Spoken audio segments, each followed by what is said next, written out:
Pune road race का मामला तूल पकड़ता जा रहा है। जब से आरोपी नाबालिग को जमानत मिली है, इस पर तरह तरह के सवाल खड़े हो रहे हैं। आइए जानते हैं हैरान करने वाले खुलासों के बारे में। नमस्कार, मैं सोनल आज आपके सामने पेश करूंगी पुणे शहर की दो होनहार बेगुनाह बच्चों की दर्दनाक कहानी। महाराष्ट्र के पुणे में एक रईस नाबालिग अपने दोस्तों संग पार्टी करता है। शराब के नशे में पिता की करोड़ों की पोर्श कार से निकलता है और एक बाइक को टक्कर मार देता है। इस हादसे में बाइक पर सवार दो युवा इंजीनियर की मौत हो जाती है। हालांकि आरोपी नाबालिग है, इसलिए उसे 15 घंटे के भीतर ही जमानत भी मिल जाती है। जी हाँ, जमानत की शर्त भी ऐसी कि नया मोटर व्हीकल एक्ट सवालों के घेरे में आ गया है। इतना ही नहीं, इस मामले में लगातार नए नए खुलासे होते जा रहे हैं जो बेहद चौंकाने वाले हैं। आरोप लग रहे हैं कि पुलिस द्वारा आरोपी को हिरासत में लिए जाने के बाद उसके पिता के रसूख को ध्यान में रखते हुए वीआईपी ट्रीटमेंट भी दिया गया। उसे खाने के लिए पिज्जा, बर्गर मुहैया कराया गया। नाबालिग की जमानत और उसके लिए रखी गई शर्त पर भी सवाल उठाने लगे हैं। आइए देखते हैं अब तक के खुलासों के बारे में। हादसे के समय नाबालिग शराब के नशे में धुत था और 200 किलोमीटर प्रति घंटे की रफ्तार से अपने पिता की पोर्श कार चला रहा था। इस हादसे में मध्य प्रदेश के रहने वाले दो युवा इंजीनियर अनीश और अश्विनी की मौत हो गई। ये कार पुणे के एक अमीर बिल्डर का 17 साल 8 महीने का नाबालिग बेटा चला रहा था। हादसे के बाद उसने भागने की कोशिश की, लेकिन लोगों ने उसे पकड़कर पुलिस के हवाले कर दिया। नाबालिग ने अपने पिता की जिस पोर्श कार से बाइक सवार युवक युवती को टक्कर मारी, वह बिना रजिस्ट्रेशन के सड़क पर दौड़ रही थी।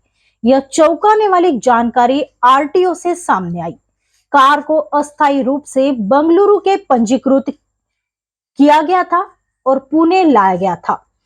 दरअसल महाराष्ट्र परिवहन विभाग के अधिकारियों के अनुसार पुणे शहर में हुई दर्दनाक दुर्घटना में शामिल लग्जरी पोर्श कार का स्थायी पंजीकरण मार्च से लंबित था, क्योंकि मालिक ने 1758 रुपए के शुल्क का भुगतान नहीं किया था।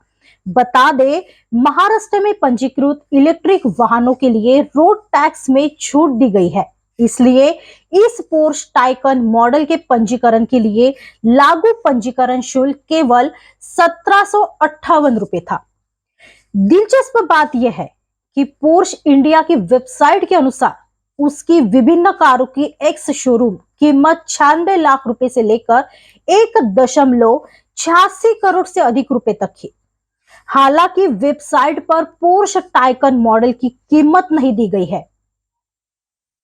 नाबालिग आरोपी के खिलाफ आईपीसी की धारा 304 के तहत मामला दर्ज किया गया है। जिस तरीके से गाड़ी दुर्घटना का शिकार हुई है, पुलिस को संदेह है कि आरोपी शराब पीकर गाड़ी चला रहा था, इसलिए पुलिस ने आरोपी के खून की जांच भी कराई। पीड़ित पक्ष ने पुलिस के तरीके पर सवाल उठाते हुए कहा था कि पिता की रईसी को ध्यान में रखते हुए वीआईपी ट्रीटमेंट भी दिया गया। हादसे के बाद आरोपी को पुलिस थाने में पिज्जा खिलाया, जबकि पीड़ित पक्ष को बेतुके सवाल पूछकर परेशान किया गया। हादसे में जान गंवाने वाले अनीश के भाई देवेश ने बताया, जबकि वे अरवदा पुलिस स्टेशन पहुंचे तो उन्हें काफी देर तक बिठाए रखा और अश्विनी के उसके भाई अनीश के संबंध के बारे में अनाप शनाप सवाल पूछने लगे। हालांकि कोर्ट ने जांच के नतीजे आए बगैर आरोपी को जमानत दे दी। कोर्ट ने जिस शर्तों पर आरोपी नाबालिग को जमानत दी, उसकी चर्चा जोरों शोरों से हो रही है। कोर्ट ने कहा कि नाबालिग को 15 दिनों तक यरवदा मंडल की पुलिस के साथ मिलकर ट्रैफिक कंट्रोल में मदद करनी होगी। शराब छोड़ने के लिए मनोचिकित्सक के पास इलाज कराना होगा। अगर भविष्य में वह कोई दुर्घटना देखे तो उसे दुर्घटना पीड़ित को भी मदद करनी होगी। जमानत की ऐसी शर्त से नया मोटर व्हीकल एक्ट सवालों के घेरे में आ गया है। बता दे कि 2019 में मोदी सरकार ने मोटर वाहन संशोधन विधेयक को मंजूरी दी थी। इसमें ट्रैफिक नियमों का उल्लंघन करने पर भारी जुर्माने का प्रावधान किया गया था। साथ ही नाबालिग के वाहन चलाने पर भी सख्ती की गई थी। इस नए मोटर व्हीकल एक्ट के मुताबिक नाबालिग से वाहन चलवाने पर पेरेंट्स की गाड़ी का न केवल रजिस्ट्रेशन रद्द होगा, बल्कि दोषी साबित होने पर 25,000 रुपए जुर्माना और 3 साल की कैद की सजा भी पेरेंट्स के लिए लागू की गई थी। शनिवार को दुर्घटना होने से कुछ समय पहले नाबालिग और उसके दोस्त पुणे के एक प्रसिद्ध पब में गए थे, जिसका सीसीटीवी फुटेज सामने आया है। करीब 30 सेकंड के वीडियो में देखा जा सकता है कि एक टेबल पर 4 से 5 लोग बैठे नजर आ रहे हैं। सामने टेबल पर कई ग्लास, शराब की बोतलें और ड्रिंक्स नजर आ रही है। थोड़ी देर बाद वो लोग उठकर बाहर जाते नजर आते हैं। पुणे के पुलिस आयुक्त अमितेश कुमार ने बताया कि नाबालिग ने 48,000 रुपए का बिल कोजी में चुकाया गया, जो शनिवार रात 10:40 पर किशोर और उसके साथियों द्वारा दौरा किया गया पहला पब था। कोजी रेस्तरां द्वारा उन्हें सेवा देना बंद करने के बाद वे 12:10 पर दूसरे पब ब्लैक मेरियट में चले गए। कुमार ने कहा, हमें पब का 48,000 रुपए का बिल मिला है, जिसका भुगतान नाबालिग के ड्राइवर ने किया था। बिल में पब में किशोर और उसके दोस्तों को परोसी गई शराब भी शामिल है। एसीपी मनोज पाटिल ने कहा कि किशोर ने पब में जाकर शराब पी थी और फिर कार चलाने लगा। लड़के और उसके साथियों की शराब पीने के पर्याप्त सीसीटीवी फुटेज है। ब्लड सैंपल रिपोर्ट का अभी भी इंतजार है। आरोपी बेटे के कबूलनामे के बाद से पिता विशाल अग्रवाल फरार थे, जिन्हें मंगलवार को पुलिस ने संभाजी नगर से गिरफ्तार कर लिया। वहीं नाबालिग को बार और पब में एंट्री देने को लेकर प्रहलाद भूताड़ा, मैनेजर सचिन काटकर, होटल ब्लैक के मालिक संदीप सांगले, बार मैनेजर जयेश बोनकर के खिलाफ भी मामला दर्ज किया गया है।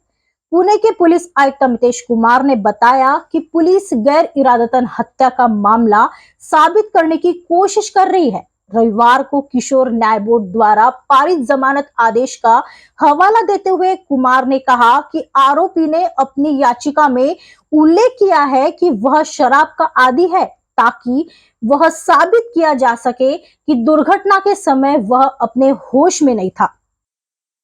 उन्होंने कहा, हम यह साबित करने का प्रयास कर रहे हैं कि वह पूरी तरह से अपने होश में था और जानता था कि उसके इस कदम से उसकी मौत हो सकती है।